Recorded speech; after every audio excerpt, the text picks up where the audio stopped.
बुलंदशहर जिले के मलकापुर में पुलिस ने नकली नोटों के सहारे ठगी करने वाले एक गिरोह का पर्दाफाश किया है। पुलिस के अनुसार आरोपी लोगों को 35,000 रुपए के बदले 3.5 लाख रुपए देने का लालच देकर अपने जाल में फंसाने की कोशिश कर रहे थे। इस संबंध में मिली गुप्त सूचना के आधार पर मलकापुर शहर पुलिस ने जाल बिछाकर 2 संदिग्धों को गिरफ्तार किया। गिरफ्तार आरोपी की पहचान ईश्वर मेहसरे और गौतम तायडे के रूप में हुई है।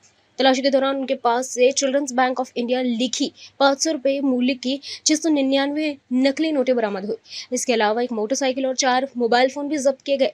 पुलिस ने कुल 95,500 रुपए का माल जब्त किया है।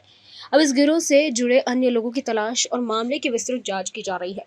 हैदराबाद इथून मलकापूर या ठिकाणी आलेले होते।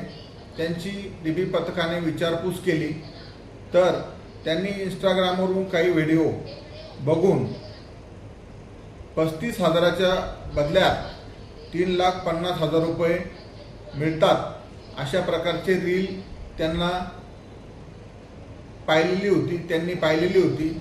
त्या रीलच्या अनुषंगाने त्यांच्याशी काही इसमांनी मदापुरी तालुका मुक्ताईनगर येथील काही इसमांनी व मलकापूर शहरातील पेट्रोलिंगमध्ये असणाऱ्या डीबी पथकाने सदर इस्मांसोबत त्यांना विश्वासात घेऊन सापळा कारवाई करण्याचे ठरवले।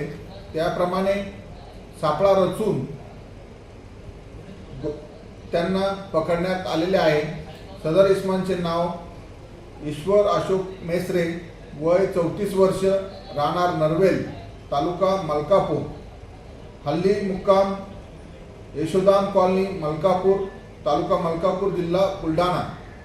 दुसरा गौतम मुकुंदा तायडे, वय 22 वर्ष, राहणार रमाईनगर मलकापूर, तालुका मलकापूर, जिल्हा बुलढाणा यांना गोपाळकृष्ण नगर या ठिकाणी सापळा कारवाई दरम्यान ताब्यात घेण्यात आलेले गुन्हा दाखल करून पुढील कारवाई करीत आहोत।